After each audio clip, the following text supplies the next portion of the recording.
Hi everyone, हम अपना नया चैप्टर स्टार्ट करेंगे, that is another conic section ellipse. देखिए, जब हमने सबसे पहला कॉनिक सेक्शन पढ़ा था पैराबोला, तो मैंने आपको एक फील दिलाया था कि कॉनिक्स बनते कैसे हैं, है ना। तो वो वाला लेक्चर मैं एक बार और खोल के देखूंगा।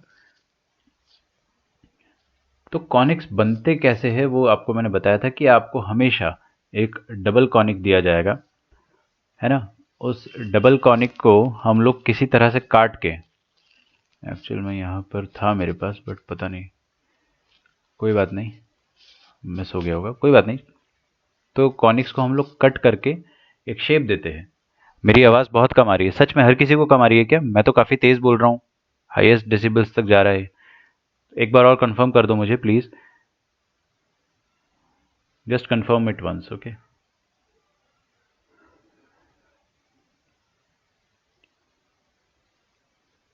हाँ जी, तो मैं आपको ये बता रहा था कि कॉनिक्स में कुछ नहीं होता, आप डबल कॉनिक्स को किसी भी तरह से कट करते हो।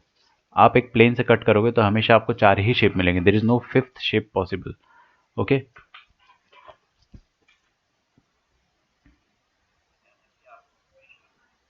डबल कॉनिक दिया जाएगा। आ रही है आवाज़? ठीक आ रही है। तो देखो एलिप्स कैसे मिलता है, जब आपने इस डबल कॉनिक को थोड़ा सा देखो, अगर आपने सीधा ऐसे ऐसे एकदम सीधा रख के काटा, एकदम सीधा parallel to the x axis, okay, और पैरेलल टू द फ्लोर, अगर आपने ऐसे कट किया तो you will get a circle. लेकिन आपने थोड़ा सा भी इसको अगर टिल्ट कर दिया, ये सरफेस को, ये जो सरफेस है जिसके थ्रू अपन कट कर रहे हैं उसको अगर टिल्ट कर दिया तो you will get an elliptical shape. ठीक है, एलिप्टिकल शेप जो होगा वो काइंड ऑफ सर्कुलर ही होता है, लेकिन थोड़ा सा एक्सटेंडेड या फिर स्ट्रेच्ड सर्कल होता है। ठीक है, तो ये वाला आपको शेप दिख रहा है, रेड वाला shape, this is an ellipse.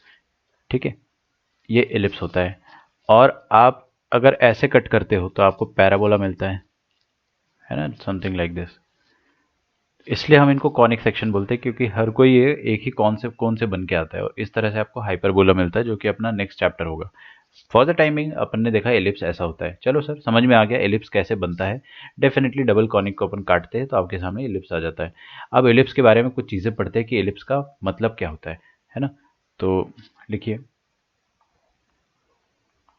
Definition, किसकी डेफिनेशन? एलिप्स की डेफिनेशन। ठीक है, समझ में आ रहा है आप लोगों को? देखिए एलिप्स की डेफिनेशन में क्या होता है, मैंने आपको पैराबोला की डेफिनेशन बताई थी। पैराबोला की डेफिनेशन क्या होती थी?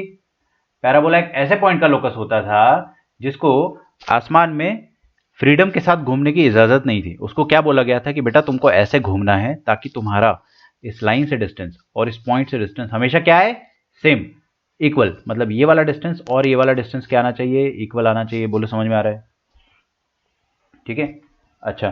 तो अगर लाइन से डिस्टेंस और पॉइंट से डिस्टेंस इक्वल आ जाए, P S equals to P M, तो हम क्या बोलेंगे? जो भी पॉइंट पी का लोकस आएगा that will be a parabola.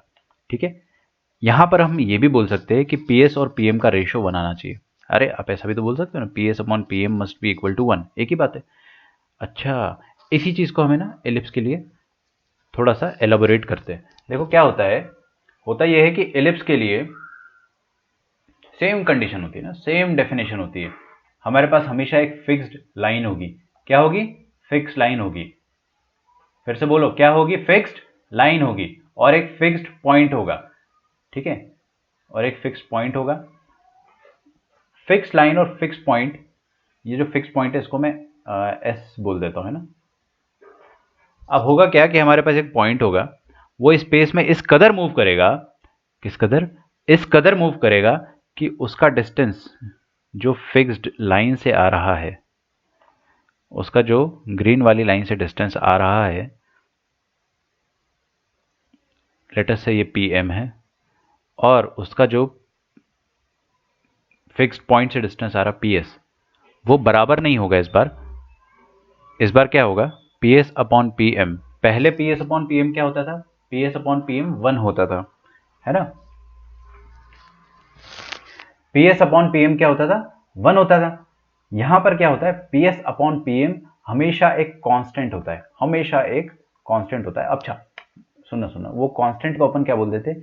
E for elephant, not E for elephant, E for eccentricity. कुछ लोग इसको एक्सेंट्रिसिटी भी बोलते हैं, है ना। So it totally depends, both ways we are fine, अपने को मतलब समझ में आना चाहिए। देखो भाई, एक ऐसे पॉइंट का लोकस जो कि एक फिक्स्ड पॉइंट से और एक फिक्स्ड लाइन से जो डिस्टेंस क्रिएट कर रहा है उसका ratio fix point upon fix line से जो डिस्टेंस आ रहा है उसका रेशो हमेशा कांस्टेंट आए। देखो हर इलिप्स के लिए ये वाला रेशो अलग अलग आएगा, ऐसा नहीं है कि ये फिक्स्ड है, ये ऐसा नहीं है कि फिक्स्ड है। जैसे आपको ग्रेविटेशनल कांस्टेंट हर क्वेश्चन के लिए फिक्स्ड माना जाता है ना, Gm1m2 upon R square. I don't know ये फॉर्मूला सही है या नहीं है, बट ऐसी फॉर्मूला होता है फोर्स बिटवीन टू ऑब्जेक्ट का। इसमें जो g का वैल्यू होता है वो फिक्स होता है हर क्वेश्चन के लिए। ये कांस्टेंट जो होता है कांस्टेंट ऑफ प्रोपोर्शनैलिटी होता है। आपको ऐसे सिखाया होगा भाई न्यूटन भाई साहब ने कि भाई force is always proportional to mass and inversely proportional to the radius square. लेकिन प्रोपोर्शनैलिटी हटाते अगर अपन तो आपके सामने जो कांस्टेंट आता है वो g आता है, और वो g सारे क्वेश्चन के लिए सेम होगा। लेकिन यहाँ पर जो कांस्टेंट आ रहा है e, वो हर क्वेश्चन के लिए अलग अलग होगा। अरे भाई बस सिंपल सी ये बात है कि ये पॉइंट p जब भी स्पेस में ऐसे मूव करेगा सामने आएगा तो इसका s से जो डिस्टेंस होगा और m से जो डिस्टेंस होगा, मतलब लाइन से जो डिस्टेंस होगा, उसका रेशो हमेशा उस पर्टिकुलर एलिप्स के लिए या उस पर्टिकुलर क्वेश्चन के लिए हमेशा सेम आना चाहिए। ठीक है, तो इस इलिप्स के लिए मान लो p यहाँ पर पहुंच जाता है तो भी PS अपॉन PM अभी भी क्या आना चाहिए, e आना चाहिए। बात समझ में आ रही है आपको मेरी? अच्छा, इस e को अपन क्या बोलते हैं, एसेंट्रिसिटी। ठीक है, तो हम इसको एक बार डेफिनेशन वाइज लिख लेते हैं।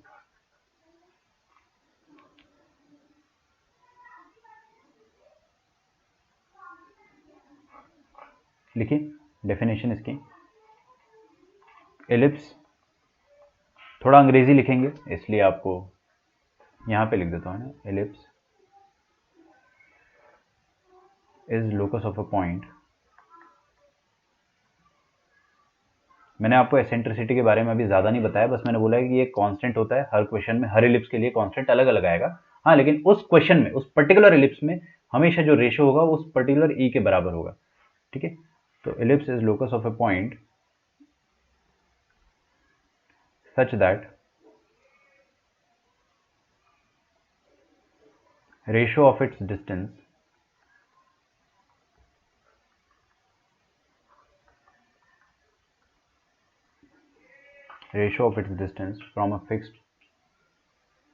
from a fixed point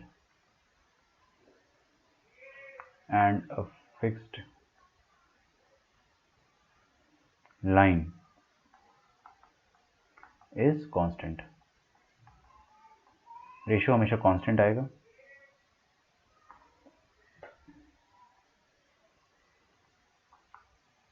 that constant is called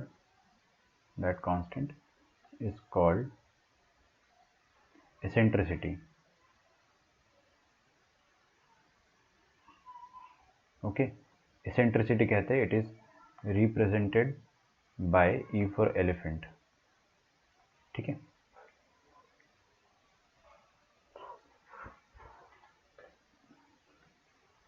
value of eccentricity is always less than 1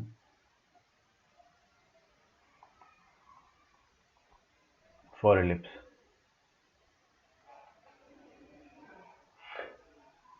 ellipse के लिए एसेंट्रिसिटी हमेशा लेस देन 1 होती है। अच्छा, पैराबोला के लिए एसेंट्रिसिटी क्या होती है?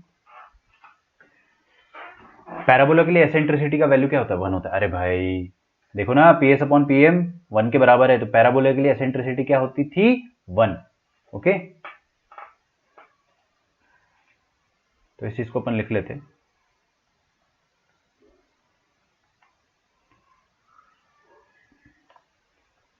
वैल्यू ऑफ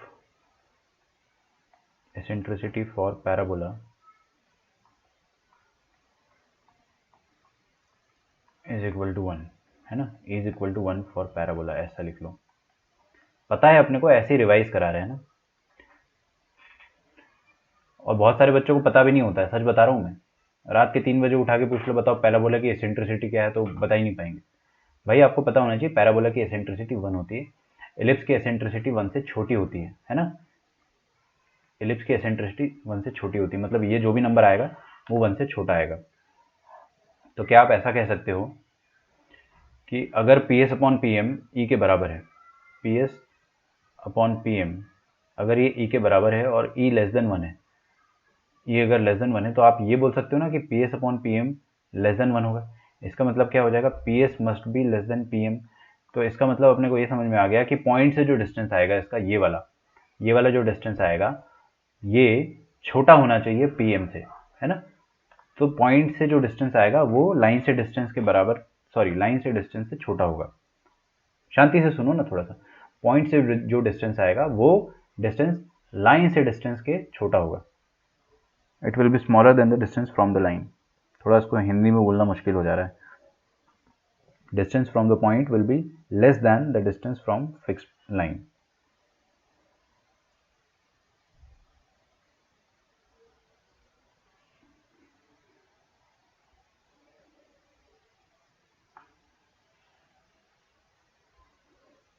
आगे बढ़ते हैं अपन।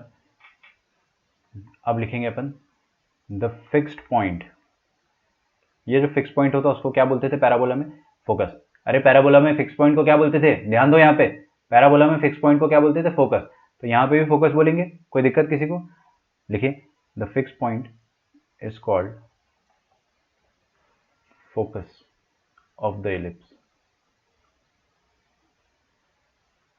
और फिक्स लाइन को वहां पर क्या बोलते थे पैराबोला में? डायरेक्ट्रिक्स। तो यहाँ भी वही बोलेंगे, सब कुछ सेम है ना। The fixed line is called directrix. एक बहुत अच्छी, मैं आपको एक बहुत अच्छा तरीका बताता हूँ ना, ये जो अच्छा सिंसियर स्टूडेंट होगा ना वो अच्छे से अप्लाई करेगा। अगर आपको एलिप्स आ जाता है तो आपको 70% हाइपरबोला आ जाएगा। हाइपरबोला में almost all the things are as good as same as ellipse. जैसा एलिप्स में है वैसा ही हाइपरबोला में भी होगा, ठीक है। फिक्स लाइन को अपन क्या बोलेंगे? The fix line is called directrix. The fix line is called directrix, ठीक है। चलिए, तो हमने क्या पता करा अभी तक? अभी तक हमने ये पता करा है कि जो फिक्स पॉइंट होता है और फिक्स लाइन होता है इसको अपन डायरेक्ट्रिक्स बोलते हैं, फिक्स पॉइंट को अपन फोकस बोलते हैं। तो इसी चित्र को हम फिर से बना लेते हैं। हमारे पास एक वेरिएबल पॉइंट है P। ये वेरिएबल पॉइंट क्या कर रहा है? आसमान में नाच रहा है, ठीक है। इसको हम बोल देते हैं H, क्योंकि इसका लोकस निकालना है। फिर हम एक डायरेक्ट्रिक्स बनाते हैं। ये डायरेक्ट्रिक्स जो है वो, दिस इज द डायरेक्ट्रिक्स, और इसकी इक्वेशन जो है मैं मान लेता हूँ Lx plus My plus n, जो मैंने पैराबोला में भी किया था। LMN क्यों लिया मैंने बेटा? क्योंकि इसलिए लिया क्योंकि ABC अभी मैं ले नहीं सकता हूँ। समझो जरा बात को, है ना, गड़बड़ हो जाएगी।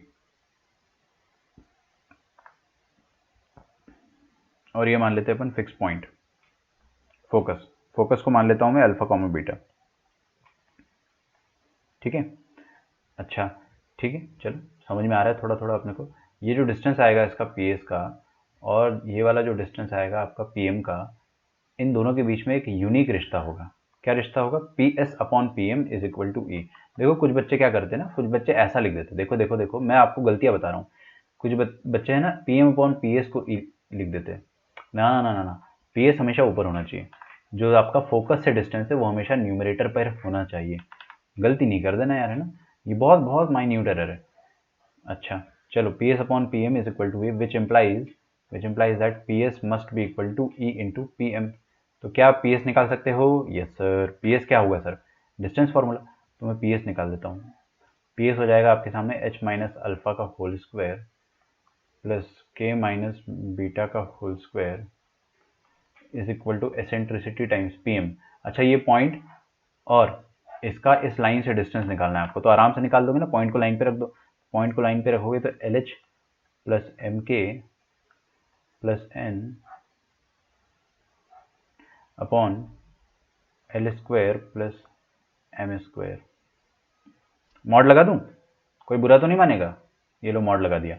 क्या करें सर? इतनी बड़ी डेफिनेशन आपके सामने, इतनी बड़ी इक्वेशन लिखी है, क्या इसको आप सच में पूरा एक्सपैंड करके सॉल्व करोगे? ना ना ना सर, प्लीज मत करो, डर लग रहा है। अरे देखो कितनी बड़ी इक्वेशन है। मैंने कहा ठीक है मैं कर देता हूँ, है ना। और करने के बाद में इसको शॉर्ट में निपटा देता हूँ। ये जो इक्वेशन है जब आप इसको स्क्वायर करके खोलोगे, है ना, on simplifying this equation will become, लिखें, this equation becomes of the form, this equation become of the form ax square plus 2hxy plus by square वही वाली अपनी सेकेंड डिग्री की इक्वेशन बनती है 2gx plus 2fy plus C is equal to 0। मैं क्या बताना चाह रहा हूँ आपको, उसका मतलब समझो। सर ये डायरेक्टली कैसे लिख दिया आपने बिना एक्सपैंड करे? अरे मैं बता रहा हूँ ना आपको, देखो जब आप इसको एक्सपैंड करोगे तो आपके सामने एच स्क्वायर आएगा, तो एक्स स्क्वायर बनेगा वो बाद में, तो एक्स स्क्वायर का कोई ना कोई टर्म होगा, के स्क्वायर कबूतर स्क्वायर मतलब वाई स्क्वायर का कोई ना कोई टर्म होगा, फिर एक्स इंटू वाई यहाँ से आ जाएगा। देखो ना, इसको आप पर इसको दोनों तरफ स्क्वायर करोगे तो यहाँ भी स्क्वायरिंग करोगे, तो आप जब स्क्वायरिंग करोगे इधर तो आपके सामने क्या आएगा, एच के आएगा, एच के मतलब एक्स वाई, तो आपके सामने एक्स वाई का भी टर्म आएगा। तो मैंने एक अंदाजा लगाया कि सेकेंड डिग्री वाली जो इक्वेशन होती थी उसके सारे टर्म आ रहे, तो मैंने बोल दिया कि हाँ ठीक है यार, ऐसा कुछ आपका इक्वेशन आएगा। अब ये वाला इक्वेशन अगर एलिप्स बनना चाहता है, अगर ये वाला इक्वेशन अगर एलिप्स बनना चाहता है तो उसके लिए कुछ ना कुछ तो कंडीशन होगी, ठीक है। पैराबोला के लिए मैंने क्या बताया था कि एच स्क्वायर अगर ए बी के बराबर हो गया, ऑब्वियसली डेल्टा आपका जीरो नहीं होना चाहिए, वरना तो स्ट्रेट लाइन बन जाएगा। अगर ऐसा होता है तो ये पैराबोला के लिए सिचुएशन बन जाती है, बट इलिप्स के लिए क्या होगा वो अपन देखते हैं। इलिप्स के लिए क्या होता है, this equation become of the form this, ठीक है। अब आप लिखिए, यहां पे लिखिए इट विल रिप्रेजेंट इलिप्स।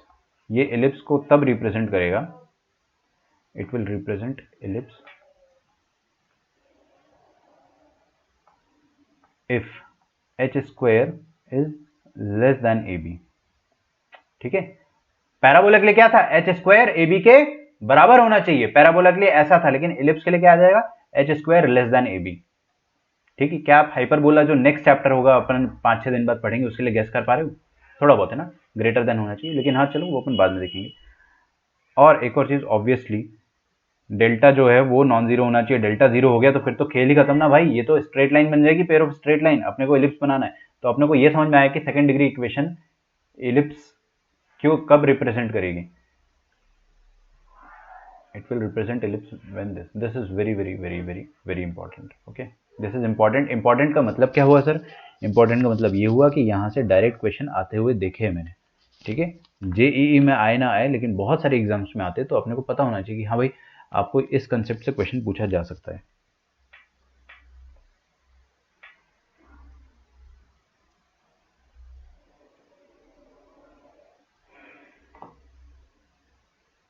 लिख लो यहाँ तक पहले ना प्लीज़, आपको मैं टाइम दे रहा हूँ, फिर मैं आपको बहुत इंपॉर्टेंट चीज़ पढ़ाऊंगा डायरेक्टली। आपको एलिप्स में जो भी इंपॉर्टेंट कंसेप्ट है वही अपन स्टार्ट करने वाले, मैं सीधे वही पढ़ाने वाला हूँ। Just take some note of it.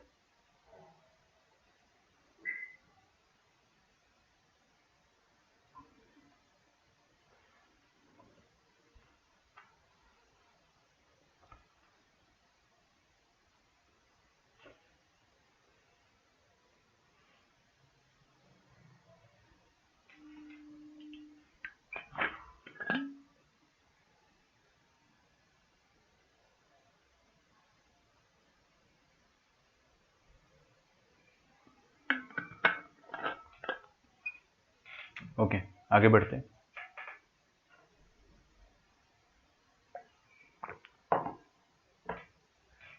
अब मैंने क्या बोला कि बेटा अपन इमेजिनेशन करते हैं, क्या करते हैं, इमेजिनेशन करते हैं। तो let us do some imagination and let us try to draw the ellipse with the help of imagination. Sir ये क्या बता रहे हो, एग्जाम में इमेजिनेशन थोड़ी आएगा? अरे तुम देखो सब आएगा एग्जाम में, है ना, जो मैं बता रहा हूँ एग्जाम में वो सब आता है, ठीक है। तो सबसे पहले हमने क्या बोला कि थोड़ा सा अपन इमेजिनेशन करते हैं। आपको अगर ऐसा इमेजिनेशन हेडिंग डालनी है तो डाल दो, अदरवाइज आप पहले समझ लो प्लीज़, है ना। देखो मैंने आपको एक चीज़ समझाई थी कि हमारे पास हमेशा एक फिक्स लाइन होती है, ठीक है, जिसको अपन डायरेक्ट्रिक्स कहते हैं। क्या कहते हैं, डायरेक्ट्रिक्स। फिक्स लाइन को अपन डायरेक्ट्रिक्स कहते हैं, और हमारे पास एक फिक्स पॉइंट होता है जिसको हम फोकस कहते हैं, ओके, इसको हम फोकस कहते हैं। तो अब मैंने बोला कि अपन है ना इमेजिन करते हैं कि एलिप्स बनेगा कैसे। ये जो आपके सामने पॉइंट पी है ये स्पेस में नाच रहा है, अगर इसको मैं कोई भी कंडीशन नहीं देता, इसको मैं कोई भी बाउंडेशन नहीं देता, तो ये ऐसे ऐसे कुछ भी ऊट पटांग तरीके से मस्त नाचते रहता। लेकिन मैंने इसको एक थप्पड़ मारा, मैंने बोला कि चुप, तुझे बोला गया है ना कि तेरा ये यहाँ से डिस्टेंस और यहाँ से डिस्टेंस का रेशो हमेशा बराबर होना चाहिए। तो अब वो है ना थोड़ा सा उदास हो गया, अब वो प्रिटेंशियस हो गया, अब वो धीरे धीरे सोच समझ के नाच रहा है। अब जब वो नाच रहा है ना तो वो इस तरीके से नाच रहा है कि इसका डिस्टेंस एस से जो भी आ रहा है और इस लाइन से डिस्टेंस जो भी आ रहा है वो हमेशा उसका रेशो क्या आ जाए, कांस्टेंट आ जाए। मतलब हर पॉइंट पे अगर पी यहाँ पर भी पहुंच जाता है तो भी उसका वही रेशो आना चाहिए जो यहाँ पर आ रहा था। बात समझ में आ रही है? तो अब P थोड़ा सा क्या हो गया, ध्यान से मूव करने लगा। जब P ध्यान से मूव कर रहा है तो है ना, मैंने P का शेप नोटिस करने की कोशिश करी। मैं आपको बता रहा हूँ P का शेप ऐसा आता है, मैं आपको बता रहा हूँ, है ना, मैं आपको बोल नहीं रहा हूँ कि आप सोचो। P का लगभग लगभग जो ट्रैजेक्टरी आता है वो कुछ इस तरह से आने लगता है। बात समझ में आ रही है? सर कैसे आया? अरे मैं बोला तो सही मैंने आपको, मैं बता रहा हूँ ऐसा आता है, मेरे को पता है ना, ठीक है। तो आप मान लीजिए मेरी बात। तो P का शेप ऐसा आता है। तो हमने देखा कि P का शेप जब ऐसा आता है तो एक्चुअल में क्या होता है ना, एक्चुअल में जब P पूरा ट्राजेक्टरी में मूव कर लेता है तो P कुछ इस तरीके का शेप देता है। मतलब जब भी P को हमने बोला कि ऐसे मूव करो कि PS अपॉन PM हर बार सेम आए, हर बार कांस्टेंट आए और हमेशा लेस देन 1 आए, तो वो इस तरीके से मूव करता है ताकि उसका शेप ऐसा हो जाए। अब जब क्या हुआ, मैथमेटिशियंस ने ये वाला शेप देखा तो उनको पता चला कि अरे ये तो थोड़ा सर्कल जैसा शेप है, तो उन्होंने उसका नाम दे दिया एलिप्स। ठीक है, अब उसके पीछे कोई रीज़न रहा होगा, ठीक है, वो मेरे को पता नहीं कि नाम इसका एलिप्स कैसे आया, लेकिन हमको ये समझ में आया कि इसका शेप कैसे आया। शेप इसका ओवल शेप आ रहा है, ठीक है। इसको हम ऑलमोस्ट सर्कुलर इसलिए बोल रहे हैं क्योंकि आप इसको पकड़ के यहाँ से थोड़ा सा ऊपर और यहाँ से थोड़ा सा ऊपर स्ट्रेच करोगे तो इट विल बिकम सर्कल। तो ये काफ़ी हद तक सर्कल से मिलता जुलता है। अच्छा, ये जो शेप आया ये आप इमेजिन कर पा रहे हो? आप सब इमेजिन कर पा रहे हो? पक्का? अच्छा, इस शेप के बारे में ना थोड़ी सी और बात करते हैं। मैं ये डॉट्स जो है इनको मिटा देता हूँ। Basically I just connect the dots, I connect the dots and I just draw the ellipse. तो अगर मैं इलिप्स को ड्रॉ करता हूँ तो मेरे सामने ना बहुत इंपॉर्टेंट रिजल्ट्स आते हैं जो आपको कोई किताब नहीं बताएगी, इसलिए आपको बहुत ध्यान से सुनना है। देखिए, इलिप्स का शेप जो है वो कुछ इस तरीके से आ जाएगा, है ना। मान लेते हैं ऐसा आ जाएगा, मानने में कुछ जा रहा है क्या, है ना। मान लो कि इलिप्स का शेप ऐसा आएगा।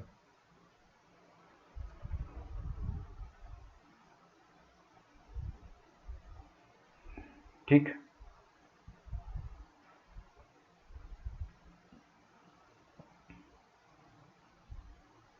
ये पॉइंट P यहाँ पर है। मान लो अगर पॉइंट P यहाँ होता तो ऐसा आता, पॉइंट P यहाँ होता तो ऐसा आता है। तो ऐसे ऐसे पॉइंट P जब मूव करता चला गया तो हमको पता चला ओ तेरी, ये तो आपका ऑलमोस्ट एक ओवल शेप आ जा रहा है। और ये जो ओवल शेप आ रहा है इसमें पॉइंट P क्या है? Point P is any point lying on this blue line. Blue वाली जो भी आपके पास इंक है, सॉरी, ब्लू इंक पर जो भी पॉइंट है वो पॉइंट P कहलाएगा, ठीक है। अच्छा, अब इस पॉइंट P का डिस्टेंस S से और M से, मतलब लाइन से जो डिस्टेंस है वो हमेशा सेम रेशियो देगा आपको, PS अपॉन PM आपको हमेशा E मिलेगा और E हमेशा लेस देन 1 होगा for the case of ellipse. तो अपने को समझ में आया कि अच्छा इलिप्स के केस में कुछ ऐसा हो रहा है, ठीक है। फिर है ना, एक और क्यूरियोसिटी आई कि क्या सर P अगर यहाँ पर पहुंच गया, सुनना ध्यान से ना, बहुत प्यारी बात बता रहा हूँ मैं, अगर P यहाँ पर पहुंच गया तो क्या तब भी PS distance upon PM distance का रेशियो E आएगा? यस, हमेशा। अगर P सर यहाँ पर पहुंच गया तो क्या तब भी PS ये है और PM वो है, क्या तब भी आपका रेशियो सेम आएगा? यस, बिल्कुल। तो इसका मतलब सर इस एलिप्स पर, इस ब्लू वाली इंक पर पॉइंट P कहीं पर भी पहुंच जाए, कहीं पर भी पहुंच जाए, तो आपका रेशियो हमेशा सेम आएगा। ये बात आपने एक समझाई। हाँ चलो, हमको समझ में आ गई, थोड़ी थोड़ी समझ में आ गई। इसको आगे बढ़ाते हैं।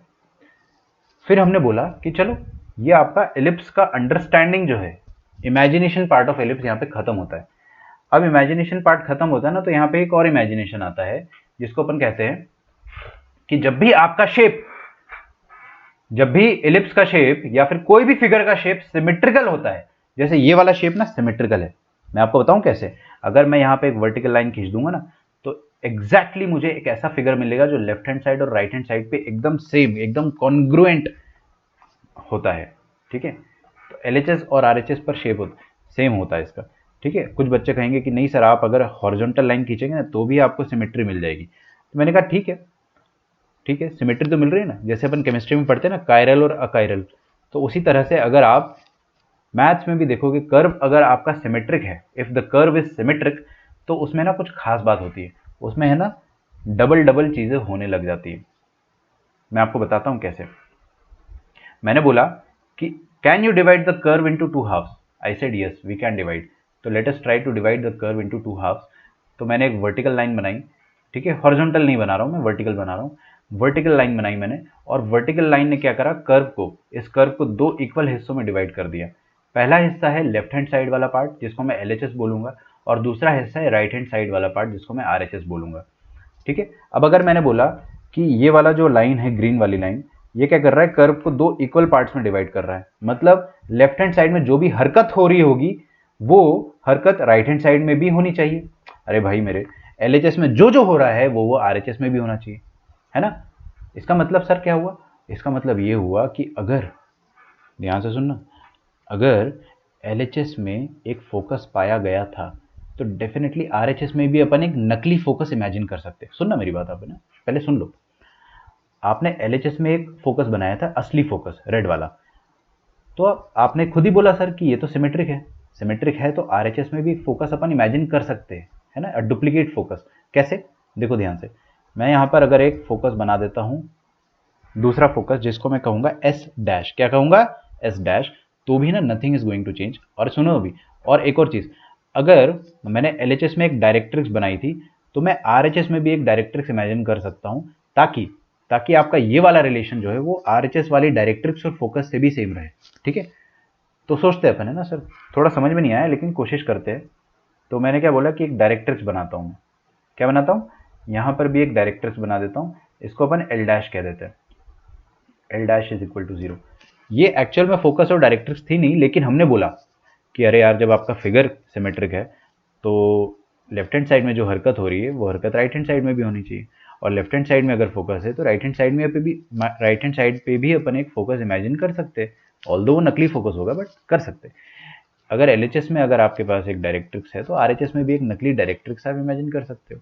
ठीक है, अच्छा सर, इमेजिन कर लिया मान लो, तो आप बताओ प्रूफ करके कि क्या ये अभी भी सारी कंडीशन सेटिस्फाई करेगा। देखो देखो देखो, यहाँ पर अगर मैंने कोई भी पॉइंट लिया, यहाँ पर अगर कोई भी पॉइंट लिया तो इसका डिस्टेंस, आप है ना इसको मिरर मान लो, इसको आप मिरर मान लो 2 मिनट के लिए बस। ठीक है, फिर अपन इसको मिरर से हटा देंगे, आप इसको मिरर मान लो। यहाँ पर जो PS डैश डिस्टेंस आ रहा है, और थोड़ा सा पॉइंट P को मैं अलग बना देता हूँ, ऐसा मान लो ये एकदम पॉइंट P जो है उसका मिरर इमेज है यहाँ पे ना, तो यहाँ पे जो PS डैश डिस्टेंस आ रहा है, यहाँ पे PS डिस्टेंस आ रहा है, वो बराबर होगा। ठीक है, ये पॉइंट P और P डैश भी एक दूसरे के मिरर इमेज है। तो आप इमेजिन कर सकते हो जो भी यहाँ पे जो भी कांड इधर हो रहा है वो कांड इधर होगा एकदम मिरर इमेज बन के, है ना। आप इसको ऐसे इमेजिन कर सकते हो, ऐसे इमेजिन कर सकते हो कि अगर आप कुछ भी, अगर आप क्रिकेट खेल रहे हो ना, अगर आप क्रिकेट खेल रहे हो, बीच में मिरर लगा दिया तो आपको दो तरफ से क्रिकेट ग्राउंड दिखाई देगा। दोनों क्रिकेट ग्राउंड का क्या डायमेंशन सेम होगा, यस। दोनों क्रिकेट ग्राउंड का जो पिच का लेंथ होगा वो सेम होगा, यस। दोनों की बाउंड्री सब कुछ सेम होगा, एवरीथिंग विल बी सेम। दोनों में अगर आप बॉलिंग करते हो, आपकी बॉलिंग स्पीड अगर 140 किलोमीटर पर आवर इस तरफ है तो इस तरफ भी 140 किलोमीटर पर आवर होगी। मैं सिर्फ डिस्टेंस की बात कर रहा हूँ। मुझे पता है कुछ बच्चे बोलते हैं सर मिरर में तो उल्टा हो जाता है, अरे हो जाने दो, लेकिन डिस्टेंस थोड़ी चेंज होगा उल्टा होने से। तो मैं आपको ये कहना चाह रहा हूँ कि अगर अगर LHS में PS और PM डिस्टेंस कुछ बन रहा था तो RHS में भी PS और PM डिस्टेंस एकदम सेम बन सकता है। और अगर LHS में सेम लेंथ थी तो जो रेशो LHS में आया होगा वही सेम लेंथ RHS में भी आई होगी और सेम रेशो RHS में भी आया होगा। समझ में आ रहा है।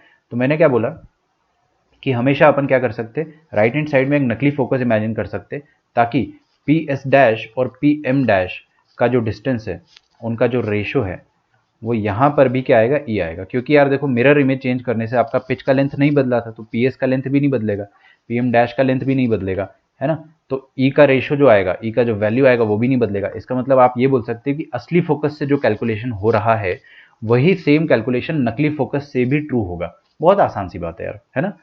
तो मैं आपको ये बताना चाह रहा हूँ कि इलिप्स में हम लोग दो दो फोकस इमेजिन कर सकते हैं और दो दो डायरेक्ट्रिक्स इमेजिन कर सकते हैं। सर पैराबोला में क्यों नहीं करा सर आपने फिर, हाँ पैराबोला में क्यों नहीं करा, अरे भाई parabola was not symmetric, parabola का फिगर जो था it was not symmetric.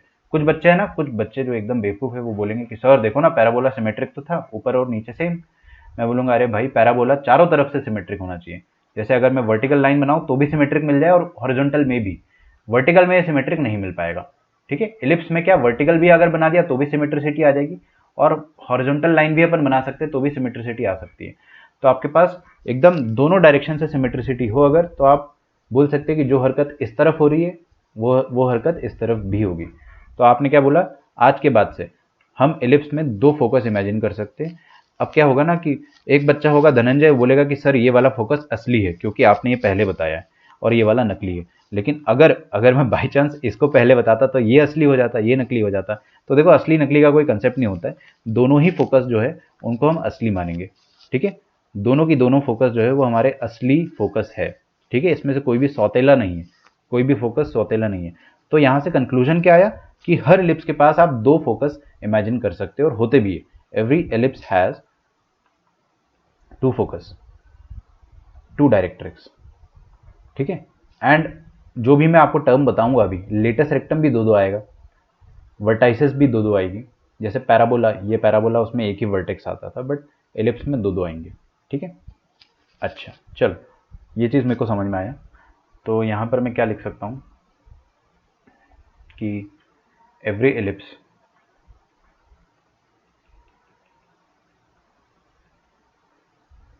Has two focus and two directrix.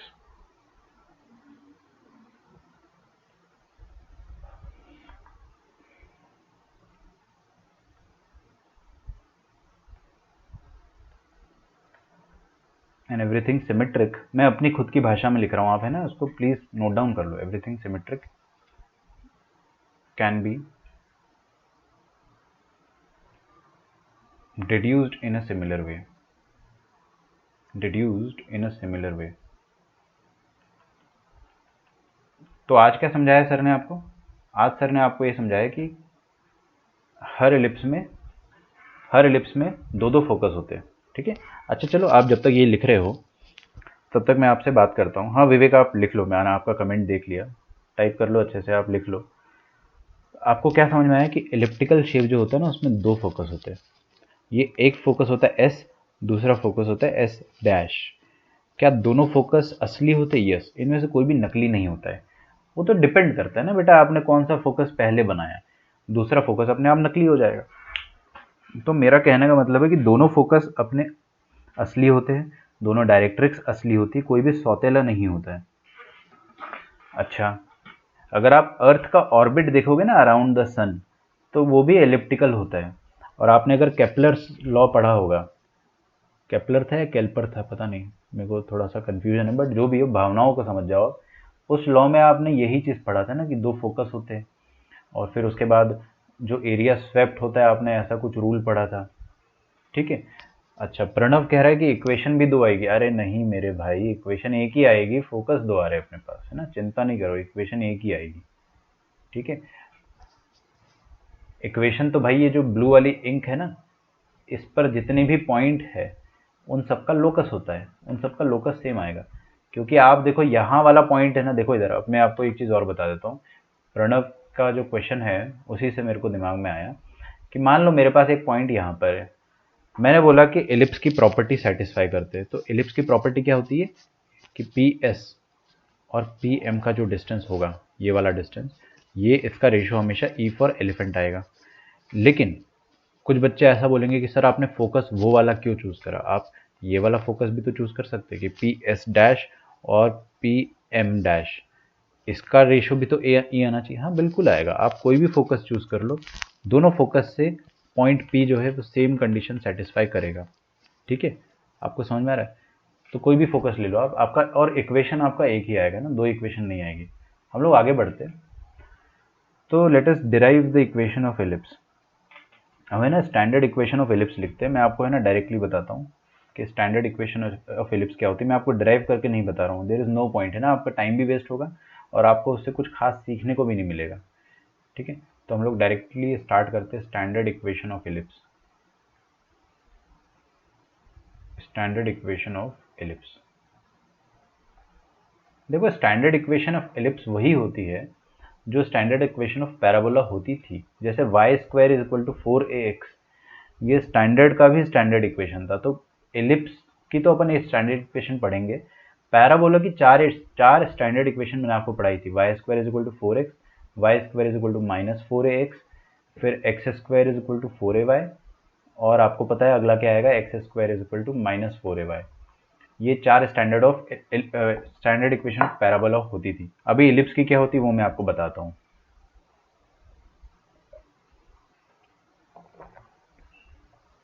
Ellipse की पहली बात तो दो स्टैंडर्ड इक्वेशन होती है।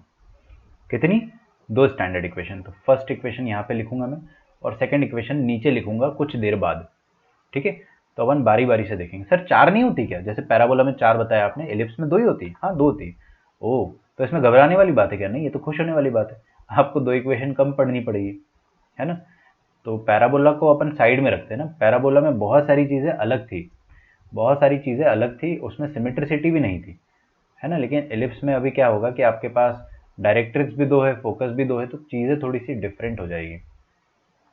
स्टैंडर्ड इक्वेशन ऑफ एलिप्स लिखो बेटा। ये होती है standard equation of ellipse X square upon A square plus Y square upon B square is equal to 1। क्या देख के आपको डर लग रहा है? नहीं, बिल्कुल भी नहीं। ठीक है, बिल्कुल भी डर नहीं लग रहा है। यहाँ पे एक चीज़ लिखो आप, a is greater than b। लिखो, मैं समझाता हूँ आपको, है ना। पहले लिख लो, this is the standard equation of ellipse. मैं आपको सब इसी के थ्रू समझाऊंगा, है ना। 99.99% क्वेश्चन यहीं से आते हैं। 99.99 क्वेश्चन आपके दोनों स्टैंडर्ड इक्वेशन से आते हैं। ठीक है, यहाँ पे दोनों की दोनों स्टैंडर्ड इक्वेशन आसान है।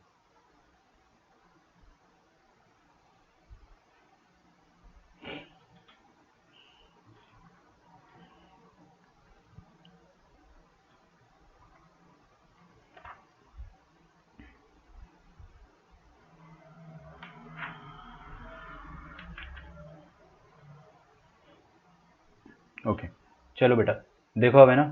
अब आपको मज़ा आएगा एकदम। हम लोग हमेशा क्या करेंगे, पहले बार स्टैंडर्ड इक्वेशन ये लिखेंगे और दूसरी बार स्टैंडर्ड इक्वेशन जो आएगी आपकी वो ही आएगी। देखो, आप मत लिखना, मैं लिख रहा हूँ सिर्फ। ठीक है, मैं लिख रहा हूँ, आपका कमेंट में बाद में देखूंगा। देखो, x square upon B square plus Y square upon ए स्क्वायर। आप लोग है ना, प्लीज़ कोई भी बुक रेफर मत करना, इज इक्वल टू 1, क्योंकि मैं आपको ये अपने स्टाइल से पढ़ा रहा हूँ। इस स्टाइल में कभी भी कन्फ्यूजन नहीं होगा, इतना आप मुझ पर भरोसा रखो। ठीक है, प्लीज़ इसमें कोई बुक रेफर नहीं करना। ए हमेशा बी से बड़ा होगा। सर ऊपर भी आपने ए ग्रेटर दैन बी लिखा था और नीचे भी ए ग्रेटर दैन बी, ये क्या बकवास है? ऊपर भी आपने क्या लिखा था कि ए बी से बड़ा होगा और नीचे भी आप लिख रहे हो कि ए बी से बड़ा होगा। देखो, एक्चुअल में मैं क्या करता हूँ, ए वाला जो नंबर होगा उसको मैं हमेशा बड़ा ही मान लेता हूँ। तो होता क्या है, एक बार स्टैंडर्ड इक्वेशन में बड़ा वाला नंबर जो होता है ए स्क्वायर, वो एक्स स्क्वायर के नीचे आता है।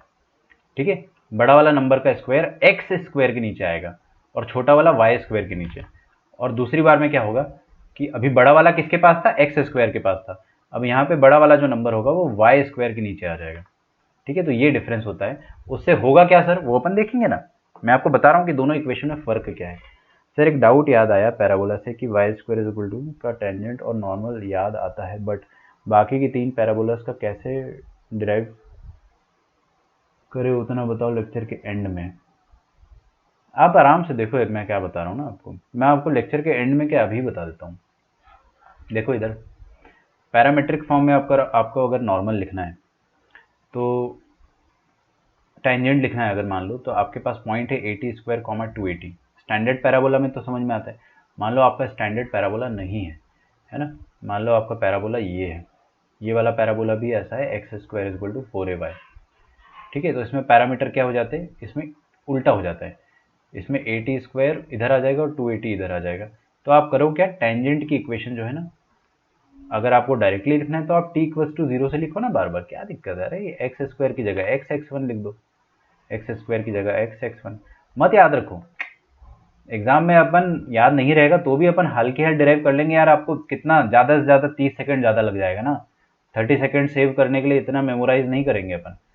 तो क्या आ जाएगा आपके पास, 30 सेकंड में हो जाएगा डिराइव। ये आ गया एक्स प्लस 280 अपॉन 2, अरे x plus x one by 2।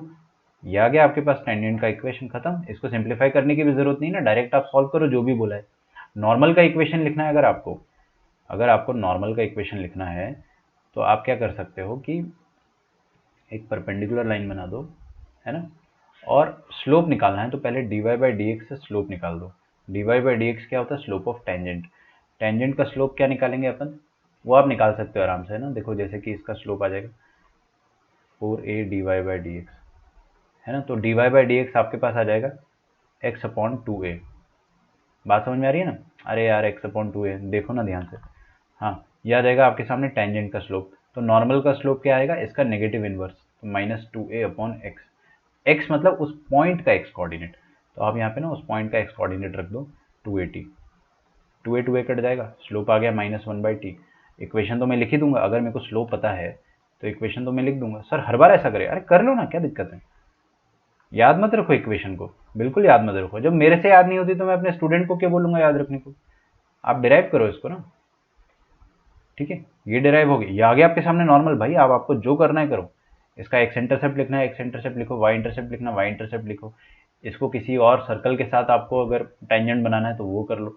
यार इसको सिंप्लीफाई तो कर ही सकते हो ना, इतना भगवान ने शक्ति दिया है कि आप इसको दोनों तरफ टी को क्रॉस मल्टीप्लाई कर दोगे, यहाँ पे कुछ ना कुछ सिंप्लीफाई होकर आपके सामने नॉर्मल का इक्वेशन आ जाएगा। 30-40 सेकंड लगेंगे ज़्यादा से ज़्यादा। हर बार डिराइव करो, हर बार कैलकुलस मेथड लगाओ। हाँ लेकिन अगर आपके सामने स्टैंडर्ड पैराबोला आ जाता है Y square is equal to 4ax, तो फिर तो आपको उसका tangent Y T is equal to X plus A T square और उसका नॉर्मल है ना, वो दोनों की दोनों याद रखना है, ठीक है, एम के फॉर्म में भी और टी के फॉर्म में भी। चलो यहाँ पे अपन देखेंगे उसी चीज़ को। अभी मैंने आपको ये बताया कि ए इज ग्रेटर देन बी, तो होता क्या है, ठीक है। अच्छा डाउट पूछा था वैसे विवेक आपने, क्योंकि क्या है ना कि ये चीज़ मैं हमेशा समराइज करके एंड ऑफ द चैप्टर में बताता हूँ, ताकि बच्चों को एक रिलैक्सेशन मिल जाए कि हाँ यार चलो याद नहीं रखना है, आप बार बार डिराइव करो ना। एज अ स्टूडेंट मैं भी डिराइव करता था, लेकिन आई वॉज लकी कि मेरे समय में कोई ऊटपटांग क्वेश्चन नहीं आया, Y square is equal to 4ax आ गया। आपके समय भी ऐसे ही आएगा, बहुत रेयरली होता है कि कोई और क्वेश्चन आ जाता है। देखो क्या होता है, अब मैं आपके सामने एलिप्स बना के दिखा रहा हूँ। क्या बना के दिखा रहा हूँ? एलिप्स बनाकर दिखा रहा हूँ। मैंने आपके सामने एलिप्स बनाया और ये एलिप्स जो है वो इस तरह से बनता है, स्टैंडर्ड एलिप्स है, स्टैंडर्ड एलिप्स है। और इस एलिप्स को आप है ना इस तरीके से भी लिख सकते हो। प्लीज़ आगे देखो, लिखना छोड़ दो, है ना, लिखना छोड़ दो। यहाँ पे क्या लिखा है देखो, एक्स स्क्वायर। तो क्या आप एक्स स्क्वायर को ऐसा लिख सकते हो, एक्स माइनस जीरो का स्क्वायर, बिल्कुल लिख सकते हो, अपॉन ए स्क्वायर प्लस ये वाई स्क्वायर को क्या आप ऐसे लिख सकते हो, वाई माइनस जीरो का होल स्क्वायर, बिल्कुल लिख सकते हो, upon B square is equal to 1। अच्छा ध्यान से देखना प्लीज़, है ना, यहाँ पे x के साथ माइनस में क्या लिखा है 0 और y के साथ माइनस में क्या लिखा है 0। ये आपका वर्टेक्स होता है, माफ करना, ये आपका सेंटर होता है, सेंटर ऑफ द इलिप्स। जैसे सर्कल का सेंटर होता है ना, उसी तरह से। तो आपका सेंटर ऑफ द इलिप्स क्या हो जाएगा, ओरिजिन इटसेल्फ। तो ये हर बार होगा क्या? नहीं नहीं नहीं नहीं, हर बार नहीं होगा। मान लो देखो इधर, ये 0 की जगह अगर मैंने यहाँ पे मान लो 1 और 2 लिख दिया, तो आपका सेंटर क्या हो जाएगा अब इलिप्स का, 1,2। वो ओरिजिन शिफ्टिंग वो अपन कल देखेंगे, मैं तो आपको आज एकदम बेसिक समझाना चाह रहा हूँ, ठीक है। तो सेंटर ऑफ द इलिप्स क्या हो गया आपके सामने, 0,0, है ना। सबसे पहले मैं लिख देता हूँ यहाँ पे centre of the ellipse,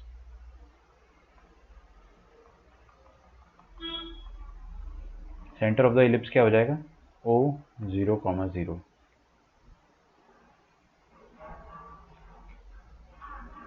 okay nice. अब इसके बाद अपन क्या देखेंगे, आप लोग लिख नहीं रहे हो, आई बिलीव आप लिख नहीं रहे हो। अगर लिख रहे हो तो समझते जाना प्लीज। देखो इधर एक्स के नीचे क्या है, एक्स स्क्वायर के नीचे क्या है, ए स्क्वायर। क्या है, ए स्क्वायर। किसका स्क्वायर है, ए स्क्वायर। किसके नीचे, एक्स के नीचे।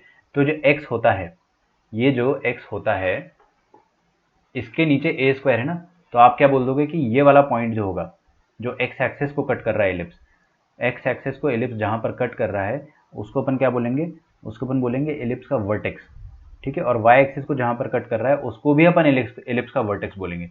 लेकिन आपका एक्स एक्सिस में जो वर्टेक्स आ रहा होगा उसका कोऑर्डिनेट a,0 और -a,0 आएगा फॉर स्टैंडर्ड एलिप्स। स्टैंडर्ड नहीं हुआ तो मैं आपको कल समझाऊंगा, वो अपन कल टेंशन लेंगे। अभी आज का आप पहले ये चीज समझो बस। समझ में आ रहा है, जो एक्स के नीचे है क्या है, ए स्क्वायर, तो यहाँ पर भी ए आ गया और यहाँ पे भी -a आ गया, डेफिनेटली सिमेट्रिक होगा। और आपका जो सिमेट्रिक लाइन है वो वाई एक्सिस है, तो जो हरकत इधर हो रही है वो हरकत अपने आप इधर हो जाएगी बाय डिफॉल्ट, ठीक है। चलो बहुत बढ़िया। फिर हमने बोला कि y के नीचे क्या है, b फॉर बॉम्बे, तो मतलब y एक्सिस पर ये कट कर रहा है यहाँ पर और यहाँ पर, तो ये पॉइंट क्या हो जाएंगे आपके, b और b दोनों की दोनों b हो जाएंगे। तो ये हो जाएगा 0,b और ये हो जाएगा 0,-b। यहाँ तक कोई डाउट किसी को? अच्छा तो सर इनका कुछ नाम भी देते क्या? हाँ अपन इसका कोशिश करते हैं कि इसका नाम अपन A1 दे और इसका नाम हम A2 दे। कुछ बुक्स में A1 डैश लिखा होता है, लेकिन ना वो डैश लिखने में मेरे को बहुत इरिटेशन होता है। A1 A2 is fine, okay. और इसको अपन B1 B2 बोल देंगे, ऐसे ही बोल दो, कोई बहुत रूल नहीं है कि आपको B1 B2 ही बोलना है, बट बोल दिया अपन। ठीक है।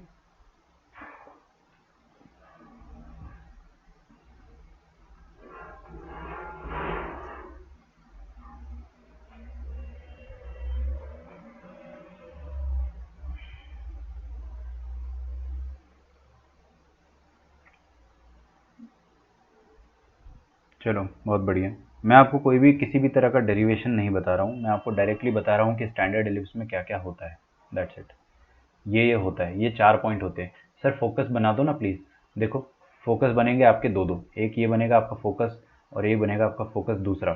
ठीक है, एक फोकस असली होगा और दूसरा फोकस भी असली होगा, बट कोई ना कोई एक फोकस जो होगा वो आपने सिमेट्री से सोचा है। बेसिकली एलिप्स के दो फोकस होते हैं। फोकस का कोऑर्डिनेट अपन थोड़ी देर बाद देखेंगे। मान लो इस एलिप्स की एसेंट्रिसिटी जो है वो ई फॉर एलिफेंट के बराबर है। सेंटर ऑफ द एलिप्स लिखा मैंने, अब मैंने लिखा एसेंट्रिसिटी ऑफ एलिप्स।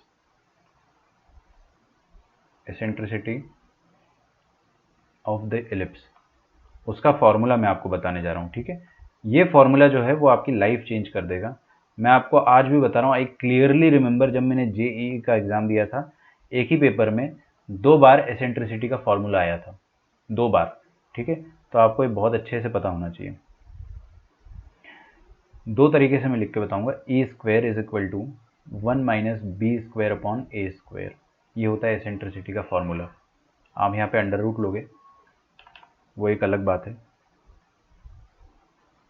ठीक है, आप इसको सिंप्लीफाई ऐसे भी कर सकते हो कि Bombay square is equal to Agra square into 1 minus E square. एक ही बात है, डरना नहीं है अपने को, एकदम एक ही बात है।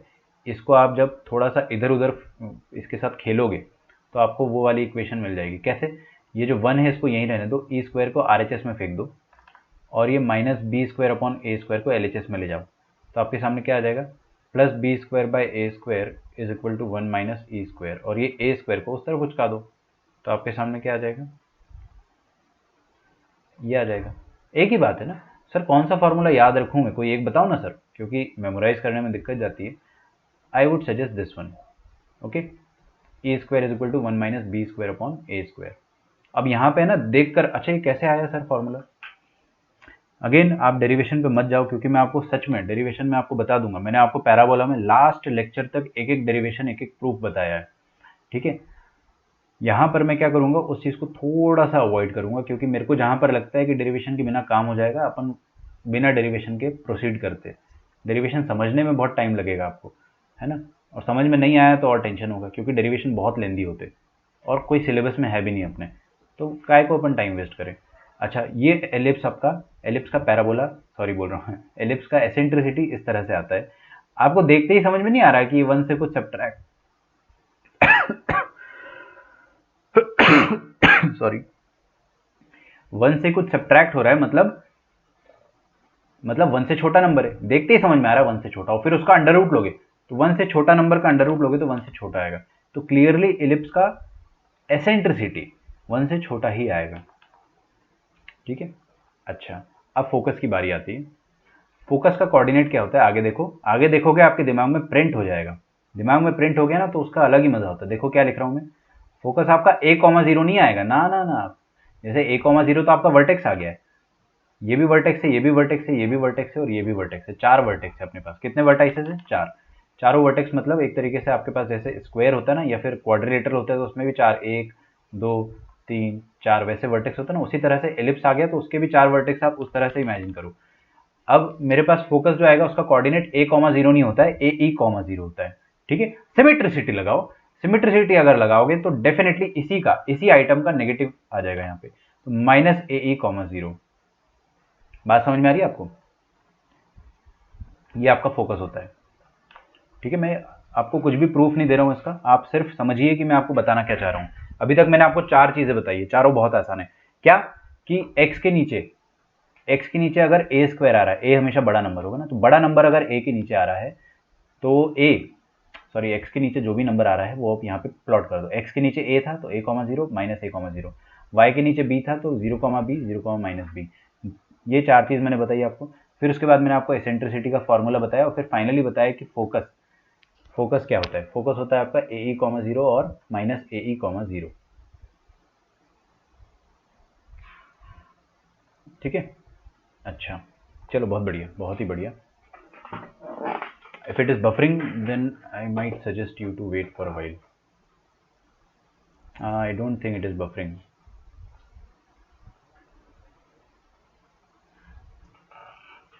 बस सर हो तो गया, आप क्या बचा है, बचा क्या है जीवन में आप बताइए ना। अरे भाई दो डायरेक्टर्स बचे, तो सबसे पहले मैं क्या करूँगा, एक डायरेक्टर्स यहाँ पे बनाऊँगा, ठीक है, और एक डायरेक्टर्स मैं यहाँ पर बनाऊँगा, ठीक है, जैसा कि मैंने आपको पहले प्रॉमिस किया था। सर डायरेक्टर्स की इक्वेशन मतलब क्या प्रॉमिस किया था कि दो डायरेक्टर्स आते, तो दोनों डायरेक्टर्स मैंने बना के बता दिया। अब डायरेक्टर्स की इक्वेशन आप अगर ध्यान से देखोगे तो पहली बात तो डायरेक्ट्रिक्स जो है वो एक्स एक्सिस के पैरेलल है, परपेंडिकुलर है, सॉरी एक्स एक्सिस के परपेंडिकुलर है, तो इसकी equation X is equal to constant आएगी। अब वो कॉन्स्टेंट जो होता है वो ए बाई ई और माइनस ए बाई ई होता है, तो एक्स की जो सॉरी डायरेक्ट्रिक्स की जो इक्वेशन आएगी, थोड़ा डार्क कलरिंग से लिख देता हूँ, लिखते जाओ, अब आप लिख सकते हो, ऑलमोस्ट सारी चीज़ें मैंने आपको समझा दी है। ए बाई ई और x is equal to minus a by e, ठीक है, ये आ गई आपकी डायरेक्ट्रिक्स की इक्वेशन। तो क्या आप फुट ऑफ डायरेक्ट्रिक्स बता सकते हो? अरे ये तो सर घर की काम वाली बाई भी बता देगी।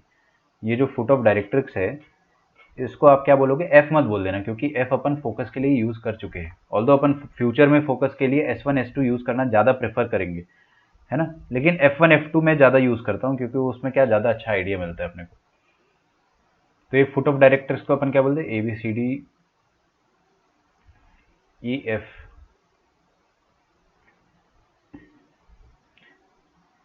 इसको हम K और L बोल देते हैं ना, थोड़ा ठीक लगेगा। अच्छा फुट ऑफ डायरेक्ट्रिक्स का कोऑर्डिनेट आप लिख सकते हो? हाँ बिल्कुल सर, क्या दिक्कत है, वही मैंने बताया ना, minus a by E comma zero, और ये आ जाएगा plus A by E comma zero, foot of the directrix,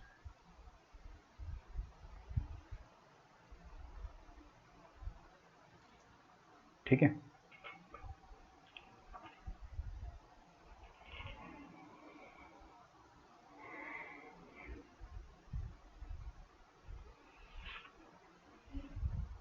अच्छा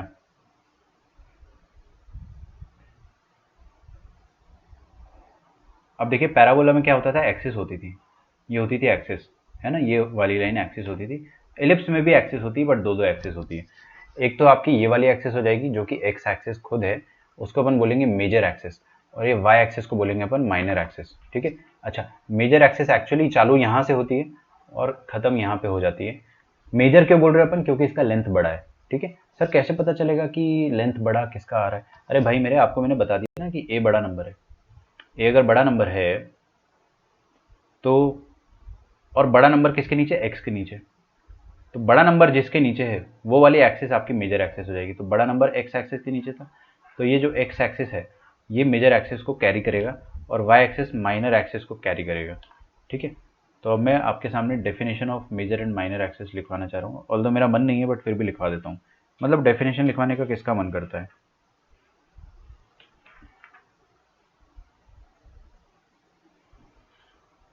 ठीक है, major axis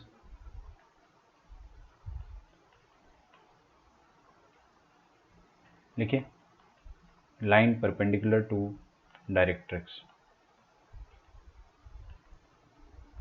and passing through focus. समझ के लिखो, समझ के, जो बच्चा इसको दिल से पढ़ेगा ना एक बार में दिमाग में घुसेगा।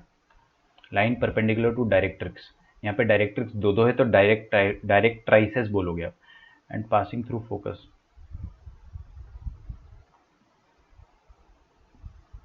या foci is called major axis, ठीक है। और माइनर एक्सिस क्या हो जाएगा, माइनर एक्सिस हो जाएगा आपका, अच्छा इस केस में मेजर एक्सिस क्या है, एक्स एक्सिस इटसेल्फ, और माइनर एक्सिस हो जाएगा line perpendicular to major axis, खत्म। अरे मेजर एक्सिस के परपेंडिकुलर लाइन जो है, line perpendicular to major axis passing through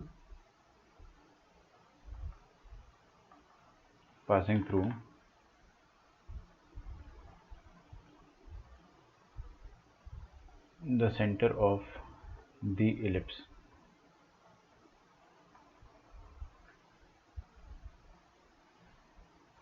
ठीक है।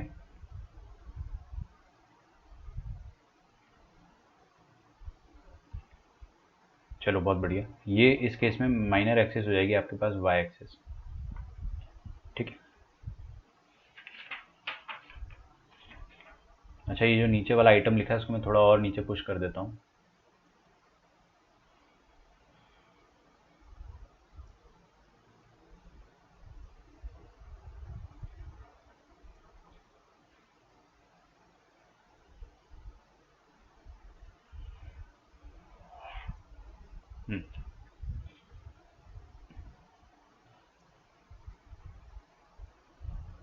यहाँ लिखो length of major axis.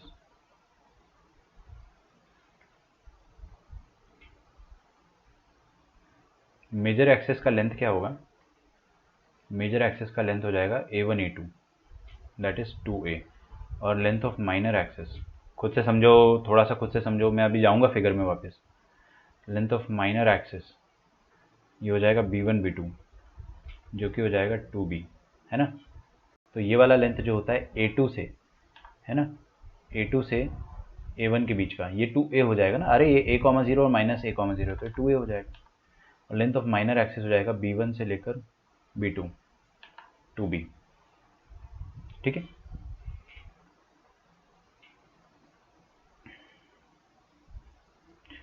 Okay, बहुत बढ़िया।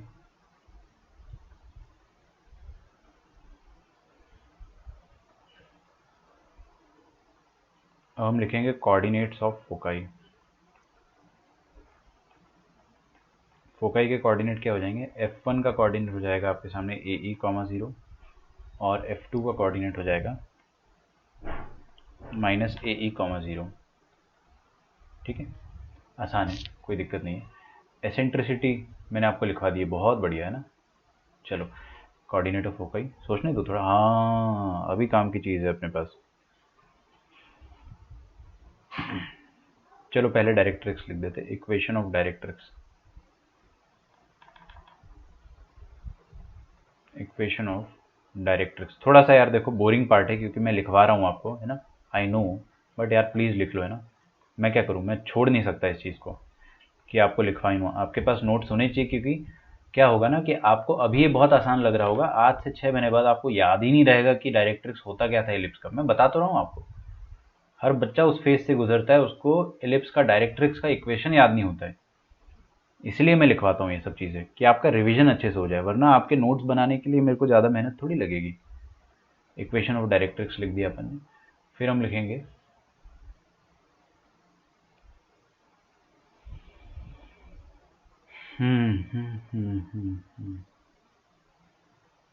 फोकस भी लिख दिया, इक्वेशन मेजर माइनर एक्सिस भी लिख दिया मैंने, 2A 2B, ठीक है। ये 2A और ये 2B, नोट्स आपको मिल जाएंगे डिस्क्रिप्शन में। फिर मैं आपको बता रहा हूँ, अब अपन लिखेंगे और बाकी के डेफिनेशन। लिखिए फोकल कॉर्ड। फोकल कॉर्ड, है ना।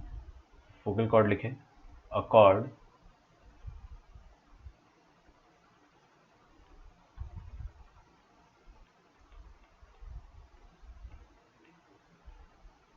which passes through focus is called focal chord,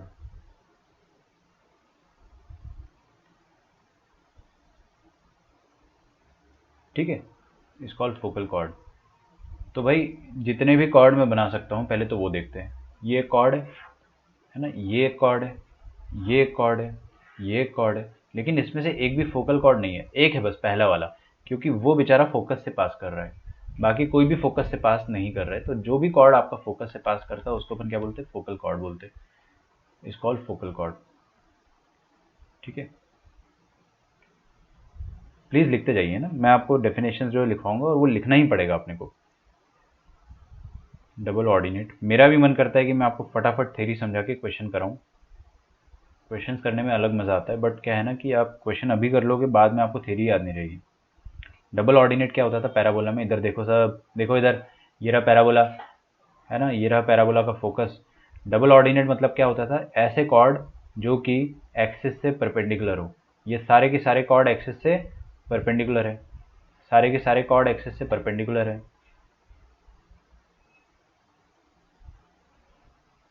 ठीक है। दिख रहा है आपको? तो ये सारे कॉर्ड को अपन क्या बोलते हैं? Double ordinate, double ordinate.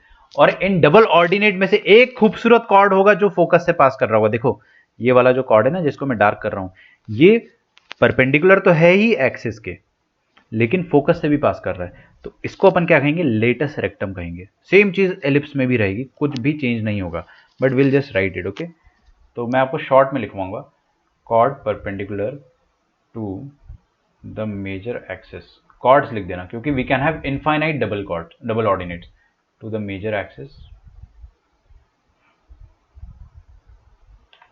is called double ordinate, is called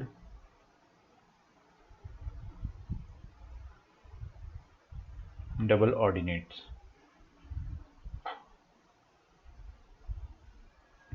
अब लेटस रेक्टम क्या हो जाएगा? एक ऐसा कॉर्ड या ऐसा डबल ऑर्डिनेट, लेटस रेक्टम। मैं आपके कमेंट का रिप्लाई थोड़ी देर से करूंगा ताकि मैं लिखवा के ख़त्म तो करूँ। लिखिए अ double ordinate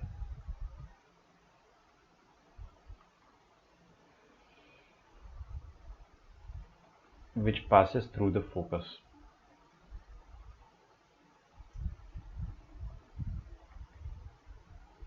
a double ordinate which passes through the focus। तो आप देखो इसको अपन लेटस रेक्टम कहते हैं। तो एक सवाल पैदा होता है यहाँ पे कि लेंथ ऑफ लेटस रेक्टम क्या होता है एलिप्स के केस में। ठीक है, कोई गेस नहीं करेगा, अपन डायरेक्टली कोशिश करेंगे समझने की। ठीक है, मैं आपको इसका डेरिवेशन भी समझाऊंगा। डेरिवेशन ऑब्वियसली मैं आपको काम के डेरिवेशन सारे समझाऊंगा, है ना, लेकिन वो डेरिवेशन जिनमें आपका बहुत ज़्यादा टाइम और दिमाग वेस्ट हो जाए वो अपन नहीं करेंगे। कुछ डेरिवेशन ऐसे होते हैं जो इनडायरेक्टली एग्जाम में भी आ जाते हैं। Will study all of them. Sir अगर वर्टेक्स में, वर्टेक्स वाई एक्सिस में भी हो तो इमेजिन करने पे एक्स एक्सिस से पैरेलल डायरेक्टर से इमेजिन कर, बिल्कुल आप कर सकते हो। अगर वर्टेक्स आपका वाई एक्सिस पर, मतलब दो, आपका मेजर एक्सिस वाई एक्सिस हो गया ना, तो अगला एलिप्स आपका वही है। वो मैं आपको पढ़ाऊंगा, अपन देखेंगे उस चीज़ को। बिल्कुल आप सही कह रहे हो, थियरी लेक्चर एक्सटेंड किया तो बोर होता है, क्वेश्चन सॉल्व करते करते एक्सटेंड किया तो कुछ नहीं। अरे पता है मुझे भी यार, आई नो ब्रो, मुझे ये सब चीज़ें बहुत अच्छे से पता है, क्योंकि एज अ स्टूडेंट भी मैं यही सोचता था। देखो यार, अब मैं क्या बात करने चाह रहा हूँ आपके सामने, लेटस रेक्टम की। लेटस रेक्टम मतलब क्या हो जाएगा? ये वाली ऑरेंज लाइन, ये वाली ऑरेंज लाइन को अपन एल आर कहेंगे। क्या कहेंगे? एल आर कहेंगे। ठीक है, बनाओ, दिस इज लेटस रेक्टम। तो कितने लेटस रेक्टम बना सकता हूँ मैं? अरे सर हर चीज़ दो दो बनेगी एलिप्स में, हर चीज़ दो दो बनेगी एलिप्स में।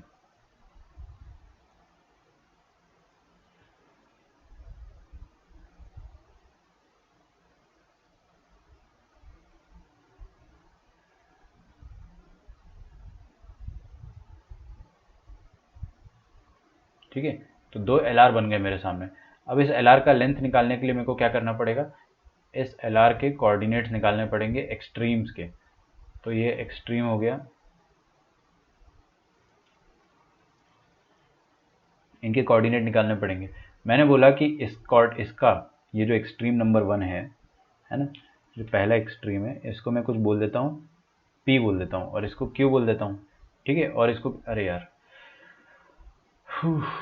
P1 Q1 बोल देते हैं, और इसको अपन P2 Q2 बोल देंगे। मैं डैश देने से इतना मेरे को डैश पसंद नहीं है, P डैश Q डैश वैसा, इसको अपन P2 Q2 बोल देते हैं। तो P1 का एक्स कोऑर्डिनेट AE ही होगा। सोच के देखो, हर कोई सोच के देखो प्लीज़। अरे भाई मेरे, ये फोकस का जो भी एक्स कोऑर्डिनेट होगा वही एक्स कोऑर्डिनेट तो इसका भी होगा, एकदम ठीक उसके ऊपर है ना। तो अच्छा, अब वाई कोऑर्डिनेट कैसे निकालेंगे सर? चलो निकालेंगे, बिल्कुल निकालेंगे। तुरंत रोने लग जाते हो। यहाँ पे भी एक्स कोऑर्डिनेट आपका AE होगा, वाई कोऑर्डिनेट देखेंगे, रुको निकालेंगे यार, फिर रोने लग गए। यहाँ पर एक्स कोऑर्डिनेट क्या आएगा? -AE, और यहाँ पर भी एक्स कोऑर्डिनेट आएगा -AE comma something. Y coordinate अगर पता चल गया तो लेंथ आ जाएगी अपने पास। तो वाई कोऑर्डिनेट कैसे निकालेंगे वो मैं बताता हूँ। देखो ये AE को आप क्या करो, एलिप्स की इक्वेशन में पुट कर दो, तो आपके सामने y आएगा, है ना। तो लेंथ ऑफ लेटस रेक्टम अपने सामने कुछ ना कुछ आएगी, उसको हम सॉल्व करते हैं। Put AE, x is equal to AE in the equation of ellipse. ठीक है, मैं लेटस रेक्टम का प्रूफ बता रहा हूँ। ठीक है, प्रूफ बता रहा हूँ, और लेंथ मैं आपको थोड़ी देर बाद लिख के बता दूंगा। तो लेंथ ऑफ लेटस रेक्टम का प्रूफ बता रहा हूँ क्या आएगा।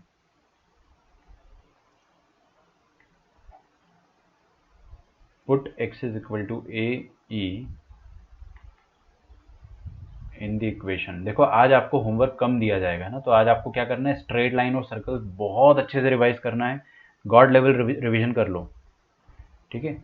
x is equal to a in the equation of ellipse, नहीं मैं एक्सटेंड नहीं करूँगा ना, don't worry, x square upon A square plus Y square upon B square is equal to 1, ठीक है। ये ए को आप है ना एलिप्स की इक्वेशन में डाल दो, तो आपने इक्वेशन में डाला एलिप्स की इक्वेशन में, तो क्या आ जाएगा, ए का होल स्क्वायर अपॉन ए स्क्वायर प्लस, ओ क्या कर रहे हो, y square upon B square is equal to 1। तो यहाँ से ए स्क्वायर कट जाएगा, सिर्फ ई स्क्वायर बचेगा, है ना। तो आपके सामने आ जाएगा y square is equal to 1 minus E square upon B square, ठीक है। अच्छा चलो, बहुत अच्छी बात है। अपने को एसेंट्रिसिटी का फॉर्मूला पता है क्या होता है, एसेंट्रिसिटी का स्क्वायर क्या होता है बेटा, 1 माइनस बी स्क्वायर अपॉन ए स्क्वायर, सही बात है। अच्छा, तो मैं ऐसा ही बोल सकता हूँ कि b square is equal to a square into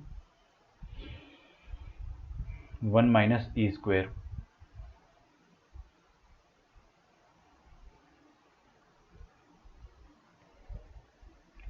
ठीक है। एक मिनट रुको, बी स्क्वायर इंटू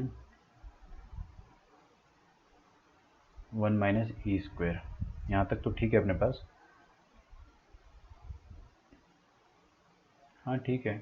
एक्चुअली क्या कर सकता हूँ मैं, रुको, मैंने आपको ये बोला था ना b square is equal to a square into 1 minus E square, तो 1 माइनस ई स्क्वायर का एक्चुअल में जो वैल्यू होता है, 1 माइनस ई स्क्वायर का वैल्यू होता है वो क्या होता है, b square by a square, वही चीज़ मैं यहाँ पे पुट कर देता हूँ, तो आपके पास वाई स्क्वायर का वैल्यू आ जाएगा डायरेक्टली, ठीक है। तो वाई स्क्वायर हो जाएगा बी स्क्वायर इंटू, इसका वैल्यू क्या आ जाएगा, ये b square by a square, तो y का वैल्यू क्या आ जाएगा, plus minus B square by a. Plus minus क्यों आ गया सर, अरे एक ऊपर आएगा एक नीचे आएगा ना, दो y के वैल्यू तो आने ही थे आपके पास, x का एक वैल्यू के करस्पॉन्डिंग दो वैल्यू y आने चाहिए थे, तो पहला आ जाएगा आपके सामने बी स्क्वायर बाय ए और दूसरा आ जाएगा माइनस बी स्क्वायर बाय ए। अब देखो मैं बहुत चालाक आदमी हूँ, मैंने क्या बोला कि अगर ये वाले पॉइंट का y coordinate b square by a आ रहा है, तो ये वाले पॉइंट का भी y कोऑर्डिनेट क्या आ जाएगा, सेम आ जाएगा, बी स्क्वायर बाय ए आ जाएगा, बी स्क्वायर बाय ए, और इसका भी आ जाएगा minus B square by a. तो लेंथ ऑफ लेटेस्ट रेक्टम आ गया ना अपने पास, ये दोनों y कोऑर्डिनेट का difference, that is 2 times b square by a square, ठीक है। तो सर ये याद रखना, बिल्कुल याद रखना है आपको, है ना, 2b स्क्वायर बाय ए, मैंने ए स्क्वायर बोल दिया था गलती से, लेकिन आप भावनाओं को समझ जाते हो, 2b स्क्वायर बाय ए, ये होता है लेंथ ऑफ लेटेस्ट रेक्टम।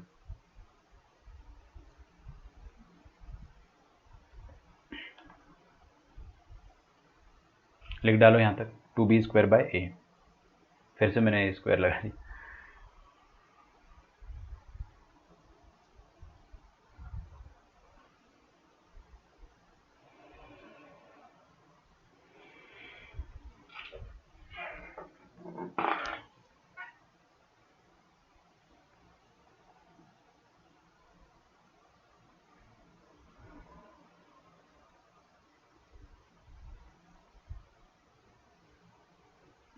अच्छा यहाँ पर एक और चीज़ लिखो जिसको मैं आपको है ना कल समझाऊंगा, लिखो इसको, अपन ये भी बोलते हैं कि लेटेस्ट रेक्टम का लेंथ ऐसे भी आता है, डबल एसेंट्रिसिटी इनटू, लिख दो बस है ना प्लीज़, मैं इसको आपको कल समझाऊंगा, अभी समझा ही नहीं पाऊंगा ना, उतना अपन ने पढ़ा नहीं है, और अभी मैं मिस कर दूंगा तो कल फिर मेरे को याद नहीं आएगा। Distance of focus from directrix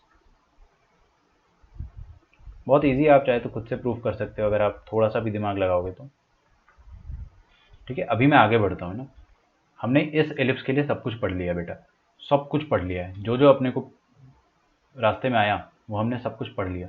क्या क्या पढ़ा आज अपन ने, आज अपन ने ये पढ़ा कि एलिप्स के साथ, स्टैंडर्ड एलिप्स के साथ क्या क्या होता है। देखो स्टैंडर्ड एलिप्स में क्या होता है कि जो बड़ा नंबर है ए फॉर आगरा बड़ा नंबर है, अब जो भी बच्चा यहाँ से सुन लेगा ना उसको 100% रिटेंशन हो जाएगा, हमेशा याद रहेगा, ठीक है। क्योंकि मैं आपको जो चीज़ बता रहा हूँ ना, ए फॉर आगरा, ये बुक में उल्टा दिया रहता है, बिल्कुल समझ में नहीं आता है। कोई भी बुक उठा लो वहाँ पे आपको कंफ्यूज कर देगा, इसलिए मैं बता रहा हूँ एकदम मेरे तरीके से समझो इसको।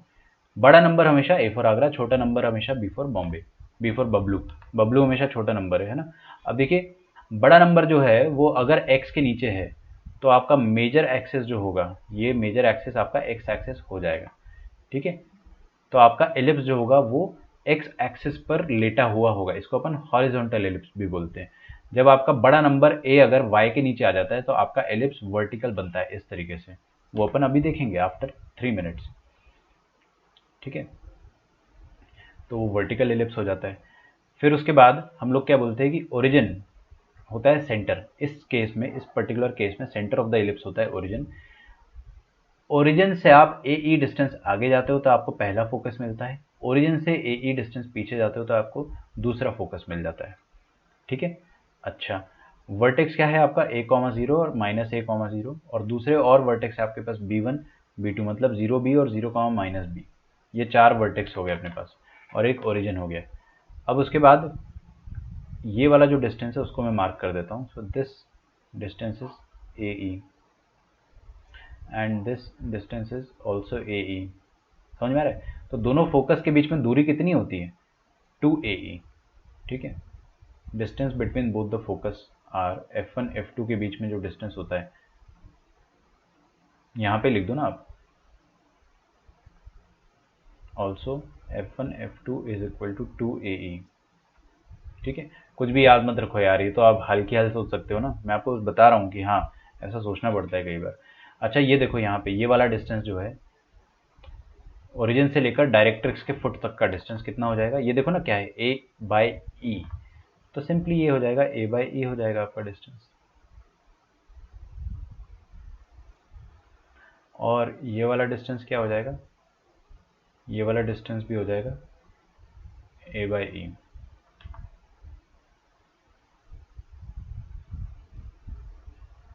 ठीक है। अच्छा, दोनों डायरेक्ट्रिक्स के बीच का डिस्टेंस क्या हो जाएगा, A/E प्लस A/E मतलब 2A/E। याद रखना है क्या सर? अरे नहीं यार, बार बार सोच सकते हैं ना अपन तो खुद से। तो डायरेक्ट्रिक्स जो है उनके बीच का डिस्टेंस, डिस्टेंस बिटवीन डायरेक्ट्रिक्स, लिखो डिस्टेंस बिटवीन डायरेक्ट्रिक्स या directrices will be equal to 2 times A/E, ठीक है। ये काम आता है छोटे छोटे क्वेश्चंस में। बहुत सारी बातें बता दी सर आपने तो आज। यार देखो मैंने तो आपको वार्निंग दिया था ना, तो मेरे को आप कुछ मत बोलना। और ये फर्स्ट लेक्चर और लास्ट लेक्चर है जिसमें आपको इतनी दिक्कत जा सकती है, वैसे भी दिक्कत नहीं जाएगी, मेरे को तो कोई ऐसी खास दिक्कत नहीं लग रही है। Let us come to second ellipse, ठीक है। ये आपका मैं डेफिनेटली 7 to 8 मिनट्स में ख़त्म कर दूंगा। देखो सेकेंड वाला एलिप्स जो है उसमें क्या हो रहा है कि समझो इस चीज़ को प्लीज़ एवरीवन, सामने देखो, बड़ा नंबर कौन है? A for Agra. छोटा नंबर कौन है? B for Bablu. तो जो बड़ा नंबर है वो किसके नीचे है? वाई एक्सिस के नीचे। मतलब आपका एलिप्स जो है वो किस पर लेटा हुआ होगा? वाई एक्सिस पर लेटा हुआ होगा, मतलब this will be a vertical ellipse, ठीक है। क्योंकि बड़ा नंबर जो है हमेशा ए फॉर आगरा रहेगा, हमेशा। और जब भी बड़ा number y axis, y square के नीचे आएगा तो आप क्या बोल दोगे? Ellipse will be vertical, y axis पर लेटा हुआ एलिप्स होगा। उसको मैं थोड़ा स्टैंडर्ड शेप से बना देता हूँ, आप लोग मेरे साथ साथ फोटो बनाते जाइए। तो ये मैंने बना दिया आपके सामने एलिप्स, ये एकदम वैसे ही जैसा पुराना वाला एलिप्स था, तो आपको एकदम घबराने वाली बात नहीं है यहाँ पे, ठीक है। तो क्या आप इसके कोऑर्डिनेट्स बता सकते हो सारे? बिल्कुल बता सकते हैं सर। देखो ना, ये आपकी एक्स एक्सिस हो जाएगी, ये वाई एक्सिस हो जाएगी, ठीक है। कर रहा हूँ, रुक जाओ।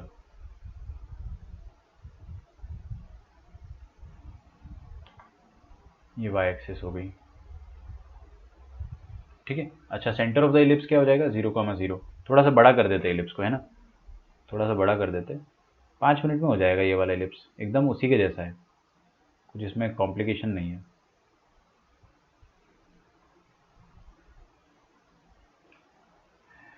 Centre of the ellipse 0,0। अच्छा देखो इधर, इधर देखो, देखो देखो, नहीं देखोगे तो नहीं समझ में आएगा। वाई के नीचे क्या है? A for Agra. क्या है? A for Agra. तो वाई एक्सिस पर जो वर्टेक्स आएगा वो क्या बनेगा? 0, ए फॉर आगरा। नहीं आया समझ में? और वाई एक्सिस में जो नीचे वर्टेक्स बनेगा एकदम इसका मिरर इमेज बनेगा, दैट इज 0 माइनस आगरा। आया? अच्छा, तो एक्स के नीचे क्या है, इक्वेशन में देखा अपन ने झाँक के, एक्स के नीचे क्या है, बी फॉर बॉम्बे, तो इसका मतलब क्या बनेगा, वाई के नीचे आपके, सॉरी एक्स एक्सिस पर जो पॉइंट बनेगा, मैं थोड़ा सिमेट्रिक बनाना चाह रहा हूँ उसको।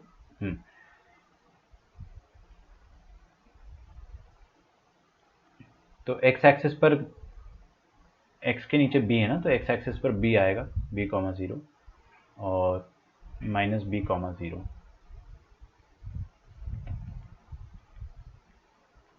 ये वाला पॉइंट आ जाएगा आपके सामने b1 b2, b1 b2 and this will be a1 a2।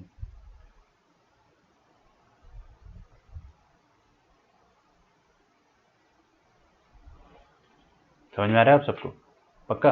अच्छा, सबसे पहले मुझे बताओ कि फोकस कहाँ पर आता है, मेजर एक्सिस पर या माइनर एक्सिस पर? मेजर एक्सिस पर, है ना। ऊपर भी अपन ने देखा था फोकस जो है वो मेजर एक्सिस पर आया था, ऐसा हमेशा होगा, तो इसको आप लिख दो मेजर एक्सिस।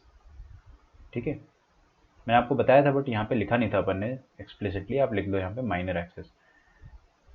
तो मेजर एक्सिस जो होती है वहाँ पर फोकस आता है, दोनों फोकस वहीं पर आते हैं, और यहाँ पर आपकी ये वाली एक्सिस माइनर हो जाएगी। दिख रहा? अरे ये वाला लेंथ देखो ना, ये वाला लेंथ छोटा है तो ये माइनर एक्सिस हो गया, और वो वाला लेंथ बड़ा है तो मेजर एक्सिस हो गया। ठीक है, ये मेजर एक्सिस हो गया। तो मेजर एक्सिस पर फोकस आता है, तो दो फोकस आएंगे। पहला फोकस जो होगा वो ये वाला होगा मान लेते हैं, और दूसरा फोकस ये होगा। इसका नाम मैं दे देता हूँ F1 और इसका नाम दे देता हूँ F2। क्या F1 F2 के कोऑर्डिनेट कुछ चेंज हो जाएंगे? ना ना ना, बिल्कुल भी नहीं। उधर क्या था, AE, 0, यहाँ पे क्या आ जाएगा 0, AE, और यहाँ पे आ जाएगा 0, माइनस AE। ठीक है, बात समझ में आ रही है आपको? ये हो गया आपके फोकस। डायरेक्ट्रिक्स कहाँ पर आएगी? यहाँ पर? ना ना ना, डायरेक्ट्रिक्स हमेशा मेजर एक्सिस के परपेंडिकुलर होती है। मेजर, बड़ी वाली एक्सिस, यार थोड़ा सा समझो ना, बड़ी वाली एक्सिस के परपेंडिकुलर होती है। तो मेजर एक्सिस आपकी ये है, इसके परपेंडिकुलर ही डायरेक्ट्रिक्स बनेगी। ठीक है, ऑल्दो थोड़ी सी जगह कम पड़ गई, लेकिन अपन क्या समझदार है ना।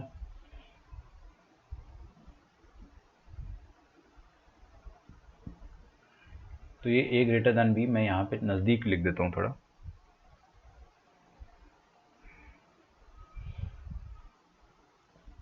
है ना। अच्छा, तो डायरेक्ट्रिक्स बना दो ना सर, ये लो बना दिया। पहला डायरेक्ट्रिक्स आपका ऐसा आ जाएगा,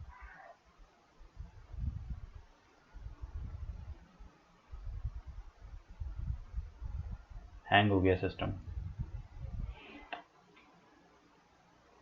और दूसरा डायरेक्ट्रिक्स नीचे आ जाएगा। बस हो गया आपका आज का लेक्चर खत्म, है ना। दूसरा डायरेक्ट्रिक्स आपका यहाँ पे नीचे आ जाएगा।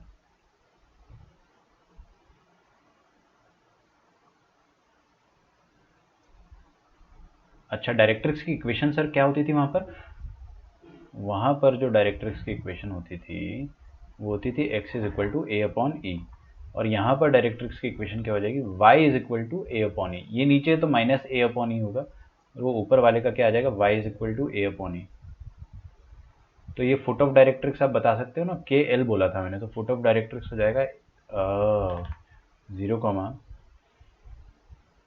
ए अपॉन ई, और ये हो जाएगा 0, माइनस ए अपॉन ई। ठीक है, कोई मेजर दिक्कत यहाँ तक किसी को कि एकदम लुट गए सर, बर्बाद हो गए? ऐसा कुछ नहीं है ना। अच्छा, चलो, ये फोकस से पास होने वाला जो भी कॉर्ड होता है जो परपेंडिकुलर होता है एक्सिस से, उसको अपन कहते हैं लेटस रेक्टम। ठीक है, तो ये लेटस रेक्टम का मैंने जो आपको कोऑर्डिनेट बताया था वो क्या बताया था, PQ और PQ। तो ये P1 और Q1, इसका x कोऑर्डिनेट क्या आ जाएगा, x कोऑर्डिनेट इसका जो आएगा वो मेरे को नहीं पता है, लेकिन इसका y कोऑर्डिनेट डेफिनेटली AE होगा, और इसका भी y कोऑर्डिनेट AE होगा। इसका x कोऑर्डिनेट जो होता है बी स्क्वायर अपॉन ए आएगा, सेम फॉर्मूले से। देखो यार, सब कुछ उल्टा हो जाएगा बच्चों, थोड़ा सा आपको दिमाग में जोर लगेगा, लेकिन मैं आपको बस बता रहा हूँ, जैसे ए कॉमा बी स्क्वायर अपॉन ए था, इसका जस्ट उल्टा कर दो, इसको इधर और इसको इधर, सब कुछ उल्टा कर दो। ये ए कॉमा 0 था तो 0, AE हो जाएगा। ठीक है, तो यहाँ पर भी क्या हो जाएगा, ये बी स्क्वायर बाय ए था, तो डेफिनेटली, सॉरी,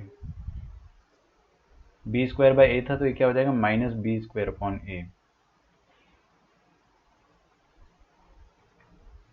और ये क्या हो जाएगा पी टू क्यू टू। तो ये हो जाएगा, बताओ जल्दी से, बी स्क्वायर अपॉन ए सेम रहेगा ना, क्योंकि यार इसके ठीक नीचे ये वाला पॉइंट है ना, और यहाँ पर हो जाएगा माइनस ए ई। इसका y कोऑर्डिनेट तो माइनस ए ई रहेगा ही रहेगा, और x कोऑर्डिनेट आप कैसे सॉल्व करोगे, इसको इक्वेशन में दोबारा पुट करोगे, मैं आपको बताता रहा हूँ, यही आएगा बी स्क्वायर अपॉन ए। तो लेंथ ऑफ लेटेस्ट रेक्टम क्या आ जाएगी आपकी, बी स्क्वायर अपॉन ए ही आ जाएगी, है ना। तो आपको क्या करना है, आपका होमवर्क है, आपका छोटा सा होमवर्क है कि आपको सारे पॉइंट्स जो भी मैंने ऊपर लिखवाए हैं, ऑल द पॉइंट्स, ये सारे की सारे पॉइंट्स आपको नीचे एज इट इज़ कॉपी करने हैं। Coordinates of foci, double ordinate तो चलो अपने को डेफिनेशन पता है, फिर लेटेस्ट रेक्टम का लेंथ क्या होता है, और उसके बाद दोनों फोकस के बीच में लेंथ क्या होता है, ठीक है। आज ये बहुत नीचे चला गया,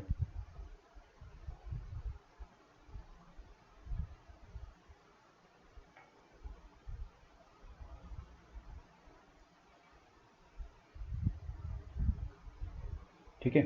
लिखो लिखो लिखो, मैं थोड़ा कुछ ढूंढ रहा हूँ, कोई बात नहीं, ठीक है। अच्छा चलो, ये अपने हो गए दोनों डायग्राम्स। ये नोट्स का जो पीडीएफ प्रिंट आउट है वो मैं आपको दे दूंगा थोड़ी देर में। अब आपको करना क्या है, फोकस के बीच का डिस्टेंस लिखना है। 2 मिनट तो एक्सटेंड कर ही सकता हूँ ना, इतने में क्या जान ले लोगे मेरी। लिखो, दोनों फोकस के बीच का डिस्टेंस क्या होगा। अच्छा मेरे को तो पता ही नहीं ना, मेरे को तो आता ही नहीं है, आप लिख के बताओगे। लेटेस्ट रेक्टम का लेंथ क्या हो जाएगा, लेटेस्ट रेक्टम का लेंथ क्या हो जाएगा, F1 F2 के बीच का डिस्टेंस कितना हो जाएगा। फिर उसके बाद आपको क्या लिखना है, हाँ ये तो खैर बात की बात होगी, आपको सारी चीज़ें लिखना है। आपको लिखना है फोकस के कोऑर्डिनेट, फिर आपको मेजर एक्सिस और माइनर एक्सिस लिखना है, ठीक है। मैं आपको हिंट दे देता हूँ, मेजर एक्सिस वाई एक्सिस है, माइनर एक्सिस एक्स एक्सिस है। फिर उसके बाद आप क्या लिखोगे, सारे फोकस लिख चुके हो ना, बार बार थोड़ी लिखना है। फोटो ऑफ डायरेक्ट्रिक्स भी आपको लिखने की ऐसी कोई ज़रूरत नहीं है, हाँ डायरेक्ट्रिक्स लिख दो, डिस्टेंस बिटवीन डायरेक्ट्रिक्स लिख दो। फिर उसके बाद आप लिख दो ये वाली चीज़ जो मैंने पहले लिखी थी,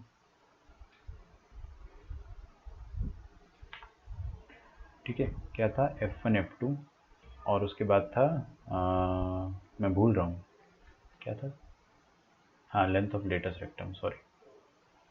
तो let me just break it down to you, length of latest rectum यहाँ पर भी सेम आएगा।